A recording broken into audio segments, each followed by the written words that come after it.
حيث توفي مساء الأربعاء عبد الحميد زوبة لاعب فريق جبهة التحرير الوطني والمدرب الوطني السابق عن عمر ناهز. تمت النشرة وهذا تذكير بأبرز ما جاء في هذه الأنباء. الرياضة الجزائرية وسط جمع غفير من المواطنين والشخصيات الرياضية والسياسية. ورئيس الجمهورية الرياضة الجزائرية وسط جمع غفير من المواطنين والشخصيات الرياضية والسياسية. جمع غفير من المواطنين والشخصيات الرياضية والسياسية. ورئيس الجمهورية يعزي عائلة المرحوم. مجلس الأمة على موعد يوم السبت لتشريف أعضائه. من فقيد الرياضة الجزائرية وسط جمع غفير من المواطنين والشخصيات الرياضية والسياسية. يكثف من اللقاءات مع نظرائه بأديس أبابا. تشييع جثمان فقيد الرياضة الجزائرية وسط جمع غفير من المواطنين والشخصيات الرياضية والسياسية. ورئيس الجمهورية يعزي عائلة المرحوم مع نظرائه بأديس أبابا. وعمار مداني يكشف أن الجزائر تطالب أكيد. علاش بغيتي تحبسي؟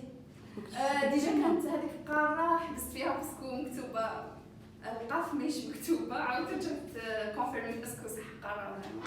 صح، اهم شيء انه ما حبستيش، كملتي فوالا. وعجبتني بزاف التجربة باسكو سي لا بروميير فوا وقدرت نكمل يعني كامل الموضوع. بالك كنت نظن انه بالك نحبس في البداية. مع التذكر بأديس أبابا. وعمار مداني يكشف أن الجزائر تطالب بتقرير دقيقة اليوم. شوية لطانيك شوية الخرعة مصابة كانت تجربة هايلة. بزاف لطانيك. بصح عندك هدوء جيد. بصح كانت تجربة مليحة. عارفي تستغليها. أقول لتجديد مؤسسات الدولة.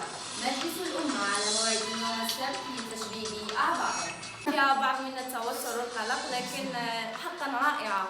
صح. يعني الخطوة الأولى في تحقيق الحلم إن شاء الله. إن شاء الله. مؤسسات الدولة. مجلس الأمة على موعد يوم السبت لتشبيب أعضائه. يعني الخوف والخلع باسكو هادي لا بروميير فوا تاعي مي صافا. كانت تجربة مليحة، شوية أخطاء. خفتي شوية نعم. ما لقيتيش غير العنوان الاخر برك وجهك تبدل. صح. او في الورقه كي راكي تحطي الورقه تحطي تلقاي قدامك. كانت تجربة جيدة باسكو أول مرة نكون في استوديو الإخبار. المواطنين وشخصيات الرياضية. وسمع عبد الحميد زوبة لاعب فريق جبهة التحرير الوطني والمدرب الوطني. كانت محاولة جميلة، ما كانش خوف الحمد لله. بعد محاولات ربما سبقتها محاولات أخرى لم يكن هناك توتر، يعني لاحظت أن هناك تقدم. والسياسي.